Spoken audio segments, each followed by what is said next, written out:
হয়, আজি বেটিয়নী আৰু ঢেকিয়াল পঞ্চায়তৰ বহুতো অগপৰ স্থানীয় নেতা আৰু কংগ্ৰেছৰ স্থানীয় নেতাই আমাৰ ভাৰতীয় জনতা পাৰ্টিত যোগদান কৰিছে। মই আহি লগত তেখেতসকলৰ লগ দিছোঁ, কাৰণ আমাৰ ভাৰতীয় জনতা পাৰ্টিত যদি যোগদান কৰে আমাৰ খুমটাই সমষ্টিত, তেনে নিজে এখন পতাকা পুতি পেলাই যোগদান কৰে। আৰু আজি তেখেতসকলে এখন পতাকা নিজৰ ঘৰত উত্তোলন কৰিছে আৰু মই লগতে তেওঁলোকক আহি লগ দিছোঁ। আজি হিচাপ নাই, বহুত দিনটো বহুত শ মানুহ আছে। কংগ্ৰেছ এজিপিৰে বেছি। আছুৰো কেইজনমানে কৰিব, আজি 15জনমান আছু সদস্যই কৰিব।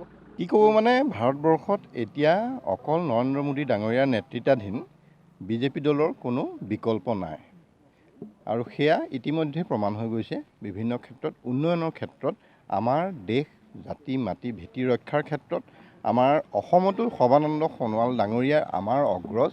সৰ্বানন্দ সোণোৱাল ডাঙৰীয়াই যি পদক্ষেপ লৈছে, আৰু আমাৰ খুমটাই সমষ্টিটো আজি আমাৰ মাননীয় বিধায়ক মৃণাল শইকীয়া ডাঙৰীয়াই যি উন্নয়নৰ গতি ত্বৰান্বিত কৰিছে, আৰু তাত আৰু অন্য কোনো দলৰ যে ইয়াত কিবা দলে প্ৰতিদ্বন্দ্বিতা কৰাৰ অৱকাশো আছে, সেয়া মই ভাবিব পৰা নাই। আৰু ইতিমধ্যেই 2016 পিছতেই কংগ্ৰেছ দলৰ শেহতীয়া যিবোৰ কাৰ্যকলাপ, বিশেষকৈ এতিয়া গৈ পেলাই দেখিছোঁ, যিটো AIUDFে কংগ্ৰেছৰ বিৰোধিতা কৰি এসময়ত AIUDF দল গঠন কৰিছিল, তেওঁলোকে আকৌ এতিয়া তেওঁলোকৰ লগতে কোৱালিশ্যন কৰি পেলাই নতুনকৈ চৰকাৰ কৰিবলৈ ইচ্ছা প্ৰকাশ কৰিছে, প্ৰতিদ্বন্দ্বিতা কৰিবলৈ ইচ্ছা প্ৰকাশ কৰিছে। তাৰ উপৰিও পূৰ্বতে আমাৰ যিবোৰ দল আছিলে, সেই দলবোৰেও দেখিছোঁ কোনো নিশ্চয়তা নিজৰ নাই।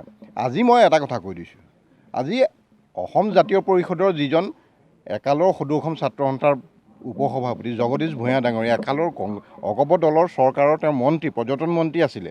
তেওঁ সেই পৰ্যটন মন্ত্ৰী থাকোঁতে কিন্তু তেওঁ ইংলেণ্ড ইটালীত তেওঁ ভ্ৰমণ বিলাস কৰিয়ে কটাই দিলে।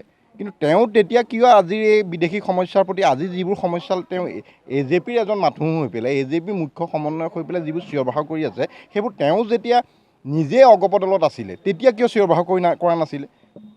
এতিয়া তাৰমানে তেওঁৰ নিজৰ চিটটো সদিয়াত সুৰক্ষিত নোহোৱাৰ কাৰণে বলিন চেতিয়াই পাব বুলি ভাবি লৈ পেলাই তেওঁ দলটো বাগৰি পেলাই এইটোলৈ আহিল।